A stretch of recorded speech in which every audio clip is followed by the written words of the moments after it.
नमस्ते, सत श्री अकाल, सलाम। तो आज की रीडिंग थी जो क्वेश्चन, मैं ऑब्वियसली क्वेश्चंस पे ही चलता हूँ जो पर्सनल रीडिंग में ज़्यादा पूछे जाते हैं कि आफ्टर सेपरेशन, जिनके बारे में भी आप सोच रहे हैं, after separation are they regretting, या कह सकते हैं वो किस फेज में है, किस लाइफ की सिचुएशन से गुजर रहे हैं after separation. In clear words हम कह सकते हैं कि वो किस फेज में है, किस सिचुएशन से गुजर रहे हैं आफ्टर सेपरेशन, जिनके बारे में भी आप सोच रहे हैं आफ्टर सेपरेशन। ये कार्ड आ जाना, 5 ऑफ स्वॉर्ड्स। उनको क्लियर वर्ड में मैं ये इसलिए सोच समझ के वर्ड यूज कर रहा था ताकि आपको समझ आए। 5 ऑफ स्वॉर्ड्स तब आता है जब आदमी को लगता है कि यार ये मैंने चेस का जो नेक्स्ट मूव था वो गलत कर दिया है। ना उन्हें कोई इमोशनल फीलिंग आ रही है, ना प्रैक्टिकली लग रहा है। उन्हें जैसी जिंदगी चलती है उससे क्लियर कट लग गया ये मुझसे मिस्टेक हो गई है आफ्टर सेपरेशन। मैं ये देखना चाहूंगा कि आपसे अलग होके मिस्टेक हुई है कि एट प्रेजेंट उन्होंने कुछ लाइफ में, ये भी हो सकता है ना, एट प्रेजेंट उन्होंने लाइफ में कुछ ऐसा स्टेप लिया हो जिसकी वो सोच रहे हैं कि यार ये मुझसे गलत तो नहीं हो गया कहीं।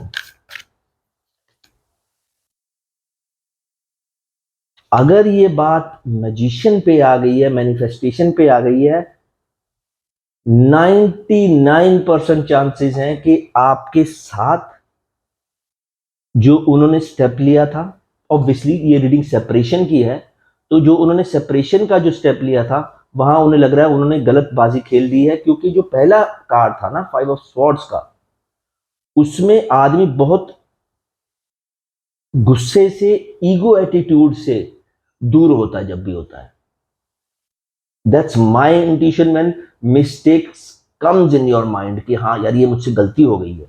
उन्होंने बहुत लोगों के लिए जर्नल रीडिंग है, क्योंकि मैं ऑब्वियसली पर्सनल रीडिंग में स्पेसिफिकली किसी के लिए पर्टिकुलरली दे सकता हूँ, पर इस रीडिंग में मुझे ऐसा लग रहा है कि उन्होंने ईगो में, गुस्से में स्टेप लिया, या अरे कोई बात नहीं मुझे सब पता है, मैं स्टेप ले रहा हूं जो सही ले रहा हूं।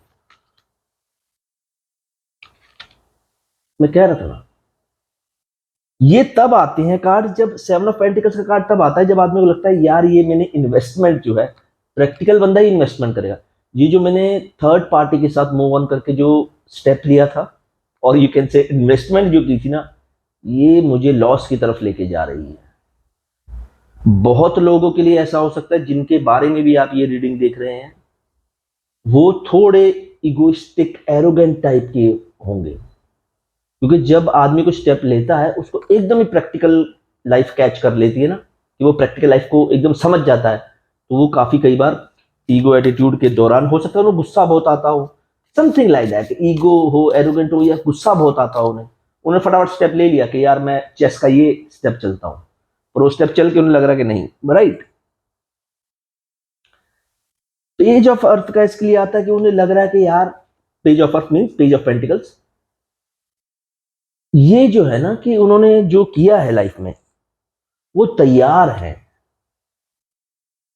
वो तैयार है। इसको मैं थोड़ा और देखना चाहूंगा क्योंकि पेज ऑफ अर्थ का वो किस चीज के लिए तैयार है, मैं ये देखना चाहूंगा कि वो क्या है जो वो सोच रहे हैं।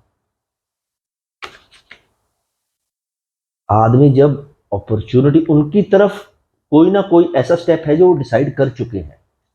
इट माइट बी, मैं ये नहीं कहूंगा कि वो आपकी तरफ ही आ रहे हैं, वो मूव ऑन करने की सोच सकते हैं, या वो अपने आप में चेंज लाने की सोच सकते हैं, क्योंकि it's a journal reading. Cause जब उन्हें कोई अपॉर्चुनिटी दिख रही है, वो भी प्रैक्टिकली, ये जिनके बारे में भी आप ये देख रहे हैं ना, जो प्रैक्टिकल शब्द है ना, ये बहुत बार रिपीट हो रहा है, क्योंकि most of the cards are about pentacles and sword, what they are thinking, what their practical aspect is about separation. वो कहीं ना कहीं बहुत प्रैक्टिकल आदमी होंगे, ईगो एरोगेंट होंगे वो कहीं ना कहीं, राइट। अगर आप ये रीडिंग इसलिए देख रहे थे कि क्या उन्हें गिल्ट है, रियलाइजेशन है, I will not go by guilt, realisation तो उन्हें है। ट्रांसफॉर्मेशन का जब कार्ड आ जाता है ना, तो आदमी को लगता है कि जहां पे भी मैं हूं, ऑब्वियसली मैं भी नहीं जानता कि वो इस वक्त कहाँ है। ऑब्वियसली सेपरेशन हुआ, या तो अकेले हो सकते हैं, दो कॉन्सेप्ट है, या अकेले होंगे या थर्ड पार्टी की तरफ मूव ऑन किए होंगे। उनको लाइफ में चेंज चाहिए, tarot cards are about present. वो इस वक्त अगर इन शॉर्ट देखा जाए तो वो अपनी लाइफ में चेंज चाहते हैं। यार ये ट्रांसफॉर्मेशन है। अगर इसको रिलेट किया जाए पहले कार्ड से कि जो कदम उठाया था गलती तो हो गई, पर most of the family members जो ये रीडिंग देख रहे हैं, वीडियो देख रहे हैं, कभी ध्यान से देखना, वो आपसे ज़्यादा कांटेक्ट करेंगे नहीं, क्योंकि वो जो ईगो एरोगेंसी की जो पकड़ होती है ना, वो इतनी जल्दी झुकना नहीं देती है, उतनी जल्दी मानने नहीं देती हाँ मैं गलत हूँ। इट्स अ सिंपल कॉन्सेप्ट है ना। अहंकारी आदमी कभी जल्दी पहले तो मानेगा ही नहीं, सिर झुकाना तो बहुत दूर की बात है, पर अंदर ही अंदर रियलाइजेशन तो है उन्हें कि यार ये गलत हो गया। Manifest them for I will clear it out. अगर तुम मुझसे बात करते हो तो मैं तुम्हें कुछ गुस्सा नहीं करूंगा, इस बात पे अगर आप मैनिफेस्ट कर सकते हो तो शायद कभी होता है अहंकार तो कब गिर जाए कुछ पता नहीं लगता। ये जो रीडिंग है night of earth, night of pentacles की जो रीडिंग है ना, समझदार है ऑब्वियसली। जो बहुत ईगो एटीट्यूड और एरोगेंट होता है, जो प्रैक्टिकल चलता है, वो ऑब्वियसली समझदार होगा। उनको अब लाइफ में ऑर्गेनाइज सिस्टम चाहिए। ये क्यों हो रहा है? जैसे कि जो पहले कार्ड्स आ रहे हैं, लाइफ हिलजुल गई उनकी, जो सोचा था वो हो तो रहा नहीं है। ध्यान से सुनिएगा, ये कारण थर्ड पार्टी भी हो सकते हैं, हो सकता है उनकी लाइफ कुछ ऐसे फेज से गुजर रही है जिसमें उनकी जो प्रैक्टिकल लाइफ थी ना वो हिलजुल गई। ना दिन अच्छा बीत रहा है, ना बिजनेस अच्छा चल रहा है, प्रैक्टिकली जो दिमाग से सोचते हैं ना वो कोई अच्छी हो रही है, हैप्पीनेस कहीं ना कहीं उलझती जा रही है। ऑब्वियसली अगर वो थर्ड पार्टी के साथ है या अकेले हैं, आपके साथ सेपरेशन के बाद वो अकेले ही रहते हैं, है ना, उनको कुछ ना कुछ मिसिंग सा लग रहा है। हो सकता है, मैं तो नहीं जानता, आप इससे जानते हैं उनके साथ आपका रिलेशनशिप कैसा था, पर मुझे ऐसा लगता है कि आपकी उनसे दोस्ती बहुत अच्छी होगी जब भी पास्ट टाइम में थी। ये तभी फीलिंग्स आती हैं। जो प्रैक्टिकल आदमी थोड़ा इमोशनल या जिगजैग पे आ जाता है ना, वो देखता है कोई दोस्त जो अच्छी थी, या कोई और भी हो सकता है, टू बी वेरी क्लियर, कि उनको कुछ याद आती हैं पुरानी प्रैक्टिकल बातें कि यार मैं अपने आप को इतना प्रैक्टिकल इंटेलिजेंट समझता था, ये सिचुएशन आने के बाद मैं हिल रहा हूं। They are missing somebody, they are missing what they want.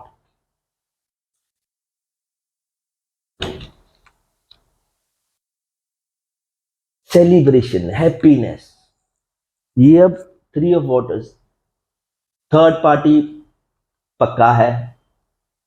Third party के साथ सेलिब्रेशन, हैप्पीनेस गायब है। मैं अभी बोल ही रहा था पास्ट के बारे में।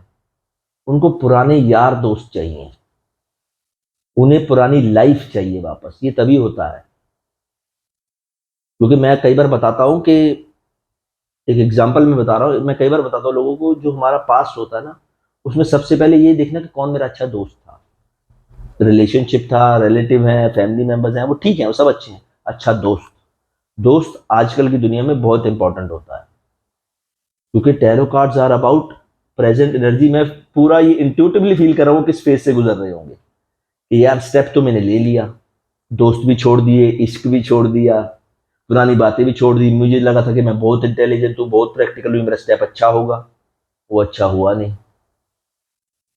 क्योंकि tarot cards are about present, क्योंकि मैं इसलिए बता रहा हूँ क्योंकि ना, एग्जांपल देता हूँ। आप मुझसे एक क्वेश्चन, ये मैंने पहले भी एक बार बताया था, एक क्वेश्चन हर हफ्ते पर्सनल रीडिंग में पूछोगे ना, हर हफ्ते उसका अलग आंसर होगा। आप दिन में क्या क्या सोचते हो हमें खुद नहीं पता होता, हमने कितनी चीजें सोच ली आज के दिन में। इसलिए tarot cards are about present. ये सेम क्वेश्चन आप मुझे रोज पूछते रहोगे ना, रोज इसका सिमिलर आंसर हो सकता है पर अलग होगा। आदमी रोज कुछ नया सोचता है, रोज किसी नए पैटर्न से गुजरता है। सो दैट्स व्हाई ये जो है ये ज्यादा प्रैक्टिकल है। थोड़े गुस्से वाले होंगे, I can see that. Four of fire, four of wands, action, ये सेलिब्रेशन, हैप्पीनेस को भी, एक होता है एक आदमी हैप्पीनेस को, डांस को इंजॉय करता है। ये स्ट्रिक्ट रूल में रहते हैं कि अब मेरा नाचने का टाइम है, अब मेरा सेलिब्रेट करने का टाइम है। ये बहुत प्रैक्टिकल है। ये मिस कर रहे हैं अपनी हैप्पीनेस। ये मैंने एक बार पोस्ट में भी डाला था, बहुत नाच लिए, कभी कभी झूम भी लिया करो। हम डांस में स्टेप सीखते हैं, ये मेरा डांस स्टेप है, ये मेरा डांस स्टेप है, जब आदमी झूमता है ना, उसका कोई स्टेप नहीं होता, वो अपने मौज में नाच रहा होता है। तो इसलिए मैं तो ये कहूंगा, manifest them for emotional pattern of life, कि उनमें थोड़ा इमोशनल लेवल जागे, स्ट्रेंथ। ये कार्ड को अगर पहले कार्ड से मैच किया जाए ना, वो इस फेज से गुजर रहे हैं या इस फेज के बारे में सोच रहे हैं, अगर आप हैं उनके करीबी दोस्त, तो वो ज्यादा टाइम नहीं लगाएंगे आपसे कांटेक्ट करने का। ये लास्ट कार्ड में दिखा, बात यहीं खत्म हो जाती है। They are missing romance in their life, a dramatic life. जैसे कि मैं जिनको मानता हूं वो भी कहते हैं, life is nothing just a drama. ये जो है, ये एक ना हैप्पीनेस, सेलिब्रेशन, डांसिंग, सेलिब्रेशन, एक इमोशनल लेवल कट आउट ही हो गया है इनकी लाइफ में। ये तब होता है जब आदमी को लगता है जो मैं सोच रहा हूँ बिल्कुल सही सोच रहा हूँ, आई नो एवरीथिंग। ये जो आई नो एवरीथिंग वाला कॉन्सेप्ट है ना, ये सबसे खतरनाक एग्जाम्पल होती है ईगो एटीट्यूड की। अरे मुझे सब पता है। Most of the family members के लिए ये ज्यादा बोल बोल के नहीं गए होंगे आपसे सेपरेशन में। बहुतों लोगों के लिए ये भी हो सकता है कि वो अभी भी अकेले ही होंगे, थर्ड पार्टी भी हो सकती है, अकेले भी होंगे, थोड़े गुस्से वाले हैं।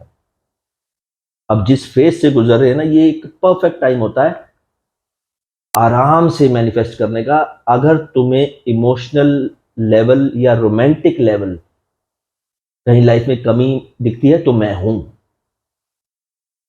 शुक्रिया करना है इस चीज को, तुम टेंशन मत लो, शुक्रिया करो ऊपर वाले का कि मैं हूं। ये थोड़ी कंफ्यूजिंग लगती है बात, आप मैनिफेस्ट करो रात को आराम से, मैं हूं, बस। ये बहुत प्रैक्टिकल है, जिनके बारे में मुझे लगता है मैंने कम से कम 50 बार प्रैक्टिकल शब्द यूज कर लिया होगा। So in the end, try to pamper them in your manifestation. Thank you.